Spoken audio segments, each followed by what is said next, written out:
2, 3, 4.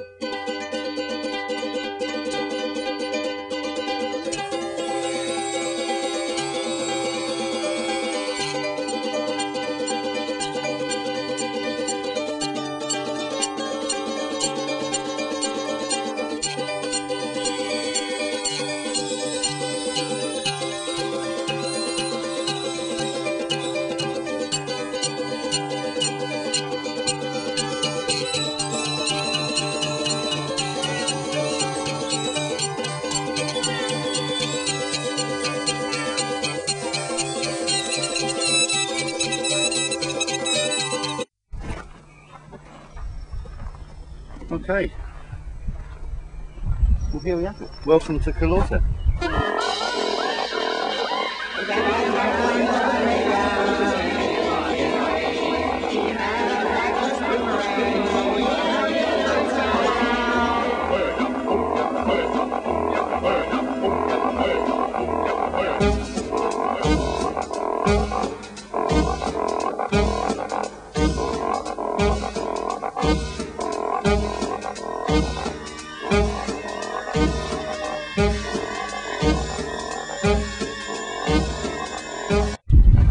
Some of my children.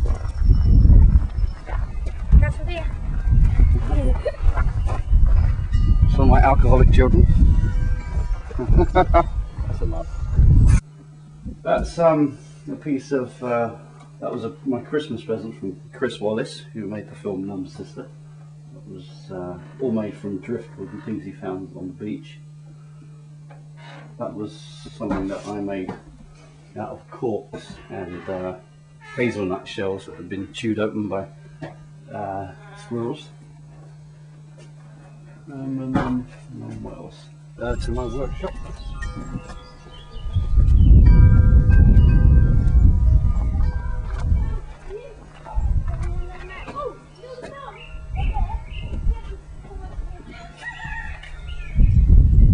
This is where I spend most of my time. That's the cover to what was that? Spiral Insana there. The bottom half was Spiral Insana, and the top half was, what was it? That 10-inch compilation. I can't remember. 4 years and 30 seconds. That's the one, yeah. Okay, we go through here. This was my studio, my record room, but unfortunately the kids have moved in. Put some light in here. You don't see very much. It's pretty dark in here, right? Is it? Yeah, so if you're trying to imagine it without the bunk beds, it's my record collection there, which I can't get to anymore because the kids have moved in. Again, it's all recycled. Every piece of wood, everything with character around here has been found somewhere. There's an umbilical guitar, which was featured in an exhibition in London. Say hi to the camera. That's my daughter's room up there, which is just decorating, so it's a complete pigsty at the moment. I was very fond of those stairs. I made those out of bits and bobs that I found. I can't think of anything else to say about this. It's a real mess in here, and I apologise for that. Sometimes it looks a lot better. The entire thing, this entire workshop was built for about £5. Everything is recycled. It's all made from pallets or recycled nails. The floor is made from recycled tiles, broken tiles that I found. In fact, the only thing that's bought is the roofing, and that was cheap off a tinker. So about £5 a lot, really.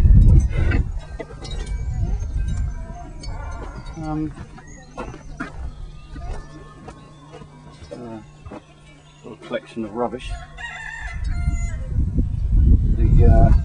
The shells here, the scallop shells, all came from the coast. I spent 2 weeks collecting them. It's great. it's for roofing though, that's amazing. I mean, that would last forever. If I could get enough, I could do the entire house.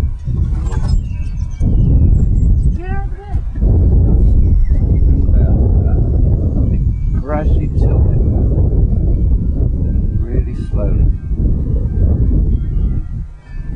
I'm feeling breathing heavy. Right. His head falls back, there you go. Right, now there we go.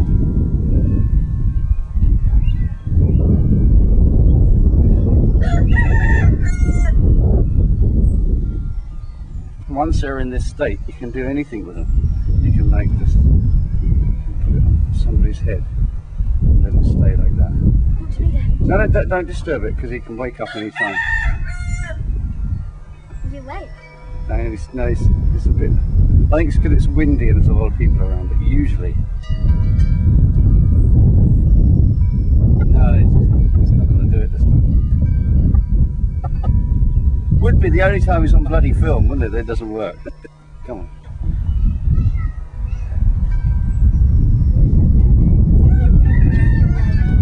No animals were harmed used making this film.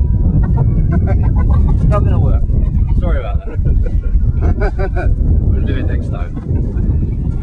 There's too many people around, that's what it is. But generally what happens, like the chicken falls asleep and it's just hanging like this, and you can do anything with it. You can just like, put it on someone's head and it will just... Would it be like it's dead? What? Would it be like it's dead? Yeah, it's just asleep. How do you make it go to sleep? Just by hypnotism, you can just hypnotise it. You stare at it and then twist it backwards and its head will drop down and it will fall asleep. That's so scary. Did you try? We used to do it quite a lot once, but not so much anymore. Why not? Any big tournament? There's too many people around. We'll do it later and when it gets a bit... that's Skipper. Do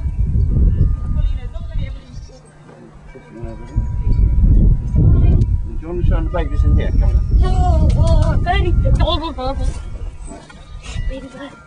Okay, the newest edition. Should we lift them out? No, don't lift them out. Is the mummy there? No. Let's take them out. Let me do it then because I don't want you to disturb them. I've always wanted to see a baby bird. Okay. I've seen one before. I have. I can see one now. I'm just going to tilt it. Go on, bring them out there. No, I'm not going to bring them out. No. Can you see? Can you see that in there? They're so cute. Whoa. I think it's 4. So just there in the corner. Yeah. I don't think the light isn't on them. Maybe you won't pick up. Yeah, but they're really cute. Yeah. Try bringing them out there. No, I'm not going to. Karen, look at them anyways. Go out the way, guys. Can I see them? Hurry up and shut the door. Right, should we go around here?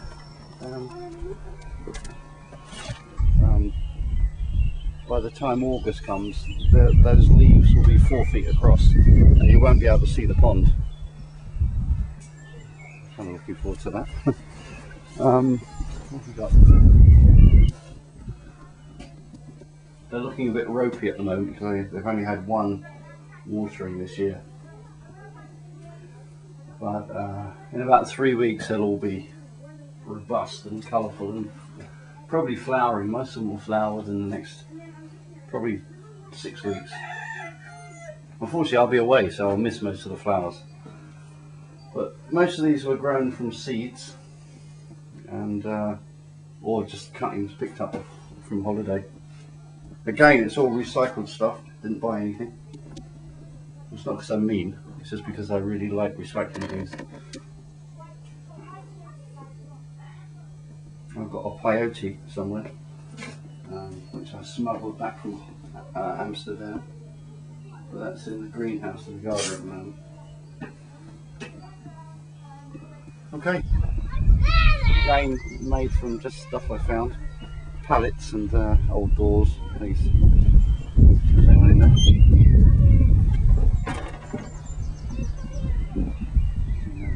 Wire, where it belongs. Several copies.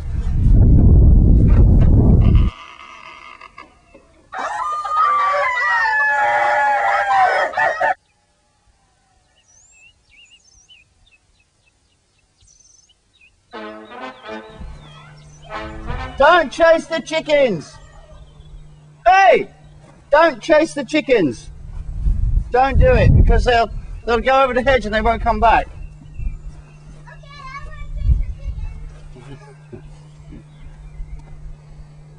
Yeah, I thought that was a perfect place to like put a nice low chair in, or a sofa, sit down and smoke a joint. But when I finished it, it was the year that I gave up smoking, so I've hardly been in there since, to be honest.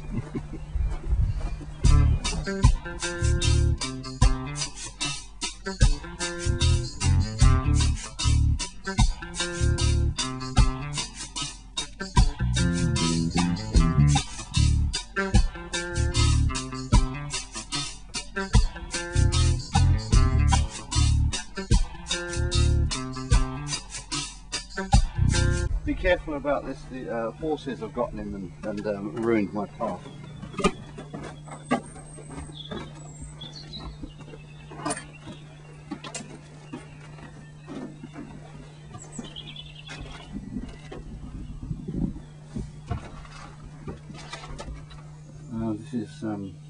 This is my office. This is where I do most of my music stuff these days, my listening and well, mail and what have you.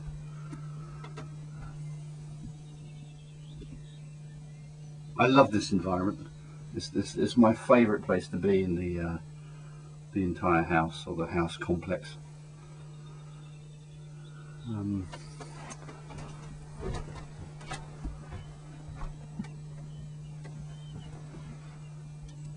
know what to say about this. The sculptures I've done and things around here. My hip hop collection. Well, these are, and these are all, they're all lady rappers. I'm a pain in your rectum. I am dead, so slept on. Heavy hit around, spit up for me rerun. Hey, hey, hey, what's happening? Not even my drink, that's right. Shake to the sink, that's right. Mr. Mo's on the beat, that's right. That's pictures that have inspired me somehow.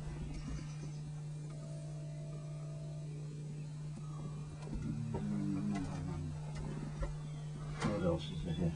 Lots of bums for inspiration. A print by Roland Topor, who's probably my favourite artist. A very strange picture, that one. Never can quite work out what really is happening in it.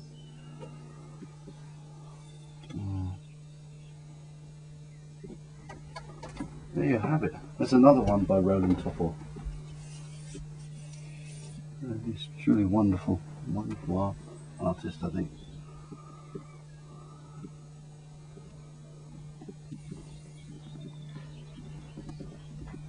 Okay. I think you buy conventional rock LPs, and there was always the mad bit, the freak out piece, which was generally at the end of the track when the band finally got going, and just as they were about to hit their peak, the fade would come,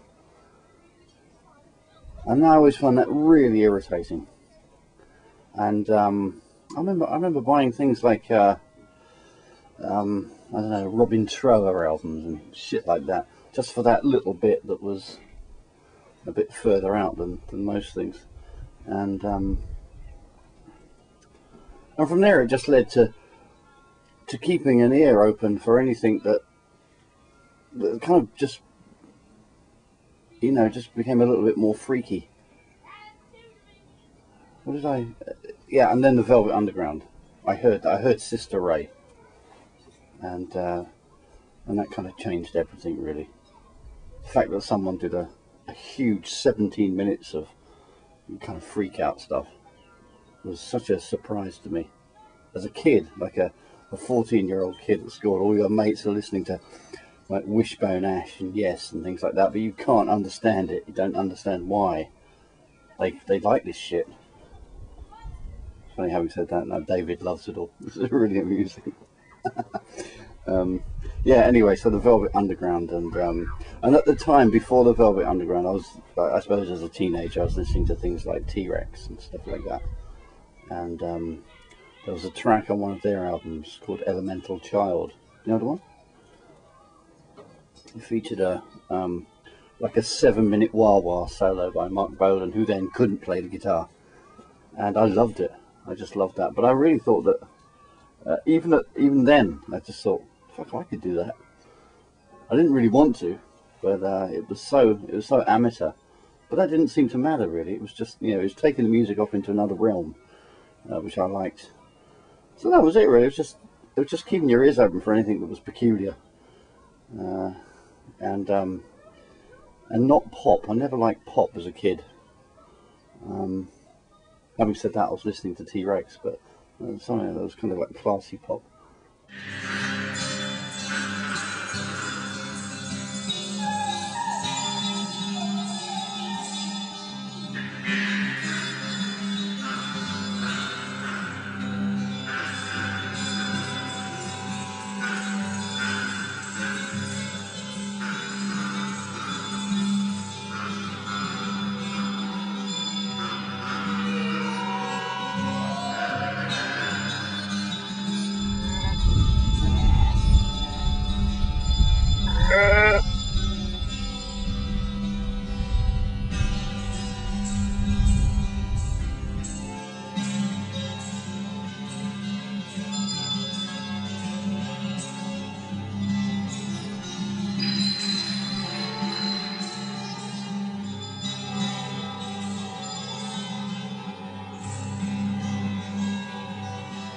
I was a sign writer, and I was asked to paint a window in a studio, British Market Services studio window, and I was there. I was painting the window, and there were some people there in the office and the reception. And John Cleese, do you know him at all? Yeah, John Cleese walked by. It's your birthday. And we all fell about laughing. It was just so. He just walked by on the other side of the road, but he has such enormously long legs. He was doing the silly walk virtually, and he was literally, his legs were like that, you know. And we just fell about laughing. And through John Cleese, I just got talking to the engineer, and we just started talking about music, and he started saying about how he would love to do sessions other than radio adverts, which is what they did in that studio. And I just lied and said, I've got a group. Can I come down this weekend and we do something? He said, sure, we'll book the weekend. And we didn't, in fact. We booked the Saturday, and me and a couple of mates went down and recorded the album. It's as simple as that. I don't really want to go into any more details. I've said so many fucking times it's before. It's printed on your CD anyway. Oh, I know. It's we won't. What about you know, after that album came out, you know, you had such an outrageous artwork that a lot of record stores were love to have it in, love to carry it, and people were just buying it just out of curiosity. Yeah. But did you have any intention of developing United Dairies? I mean, as a label? At the time, no, because it was just the first thing we did. I mean, it was. I mean, it's been quoted that John said it was a joke. It wasn't really a joke, but it was like dipping your toe in, really. You didn't quite know what we were doing. Just all it was, you know, day to day you put out a record. We didn't think we could sell it. We had 500 copies, and we loved it. We just loved it. We were all happy, really happy with the record. But nobody we knew liked it, and we were taking it down to like record stalls in markets and say, "Would you like to stop this?" And they were looking at it and they were saying, "Oh, it looks a bit dark. What is it?" And they'd put it on. I remember one guy, he put it on and he said to me, "What kind of music is it?" And I said, "Oh, it's kind of, I don't know, it's just a bit weird." And he played 5 minutes of it. He said, "This is not weird, it's shit." I said, "Well, okay, that's your opinion." He said, "I'll play you something weird." And he whipped out Being Boiled by the Human League, and he put that on. And it was like, he said, "Now this is weird." I thought that was so amusing. Yeah, so we just sort of hawked it around various places. And to our amazement, within I don't know, 6 weeks we'd sold them all. Virgin took a lot. Virgin took, because of the cover. They liked the cover. Whoever was buying for Virgin at the time really liked the cover. How did things evolve? Like, how did United Dairies become, how did other people come involved in that? How did other people come to the picture, like other bands and things like that? I mean, John met the Lemon. Well, we heard a single by the Lemon Kittens called "Spoon Fed and Wreathing," and we both loved it. So John contacted them and arranged to do an album with them. This wasn't till after we'd actually done our second and third record. We actually recorded these first and put them out. But we liked the idea of it being a record label because we collected records on record labels. We were interested, although it sounds really anal now, we were really interested in the catalogue numbers. We wanted to know every release of every record label. So we wanted ours to be like a normal label. So we thought if we put 3 Nurse with the Wound records as 1, 2 and 3, it looked purely like it's just a vehicle for us. So we left a gap of 2 to slot in whatever we approached all kinds of people. The guys from a group called the Homosexuals, a guy called El Vogue. Do you know his album at all? He did an amazing album called This Way Out. Just fabulous record. Nancy Sesse and the Melodiers. Do you know them? Yeah, we approached them to do an album as well, and we nearly actually recorded it with them. But it didn't quite work out. But all these were going to slot in as number 2. And then the Lemon Kittens came along, and they got in there. And from there on, through the Lemon Kittens, the guys that had engineered our original records, Bombay Ducks, they did an album. In fact, what they did, we asked them to do a track for a compilation when we put out a thing called Hoisting the Black Flag. And they did a track under the name of Hamilton and Duarte, which we called dance music. We thought was fabulous. We loved that. So we said, can you do an album like that? And they said they would. Unfortunately, being engineers, they were more interested in the equipment than the music they produced. So they get wrapped up in fucking EMS synthesizers and all kinds of Fairlight synths and garbage. And they put together this really very average album, which John had already told them we were going to release. I was furious at the time because I said, it's going to taint our label. I don't want this fucking thing on there. But we put it out anyway. The other things came along by just, meeting people and like the Asmus Teachings thing. I really liked what he did, and we corresponded for a while. And when he first played me some of that more electroacoustic stuff rather than his synthesized music, I was so enthusiastic about it. That's why Foreman Let's and House Music came about. HNAS, they were just nice guys, and they came over and they stayed with us for a while, and we grew to really like Christoph. He's a lovely man, and so he wanted to record at the same studio that we'd done ours, so we went down and booked a session at IPS for him. Went down, and me and Dido went and helped them do their album. And it just ended up on UD. I don't know how. But just getting to know people really, and if you're in that circle, you meet people that are doing interesting things. You can pick and choose really. I think I made good choices about what, apart from 1 or 2 dodgy ones like the Bombay Ducks, and to a degree some of the other things that John was getting involved in the Lemon Kittens in a big way, and through them bands like the Shiny Men, and a follow up to the Bombay Ducks album called Experiments with Ice. Did you ever hear that?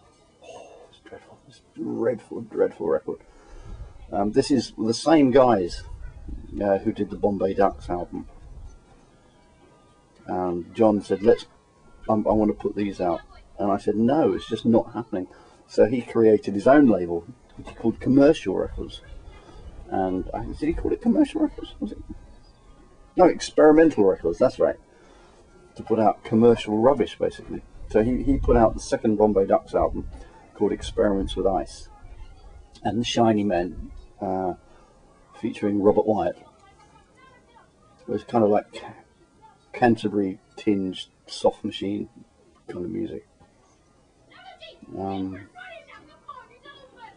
And concentrated his concentrated really on the Lemon Kittens, which left me to sort of run UD as I wanted it.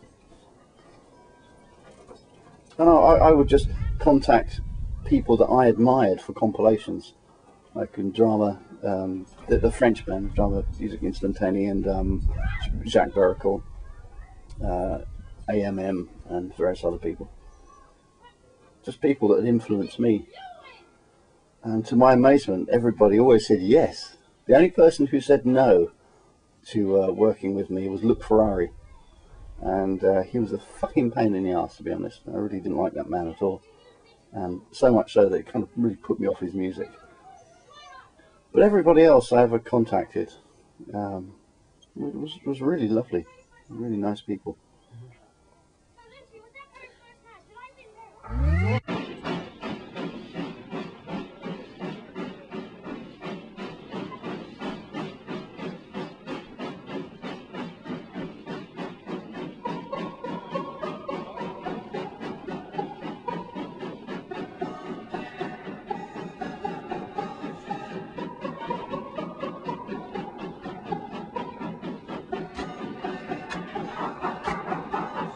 Everybody's doing it, a brand new dance now. I know you're gonna like it if you do the dance now. Everybody's doing it, a brand new dance now. I know you're gonna like it if you do the dance now.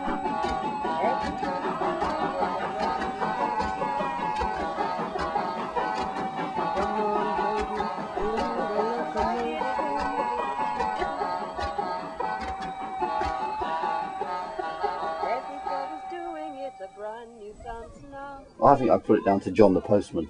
I think, you know, he stood up and he, you know, he would be the first to admit he's completely, utterly talentless. And yet he made this album and he put it out, and called Stepping Out at Holt's Brewery was the title. And he was a postman, and he was a kind of punk rapping postman. And yeah, he got up and he put this album out. And I thought that was really inspiring, because he was just so utterly useless. Not that I felt that we were useless, it's just that, you know, if he could do it, then, you know, anybody could do it.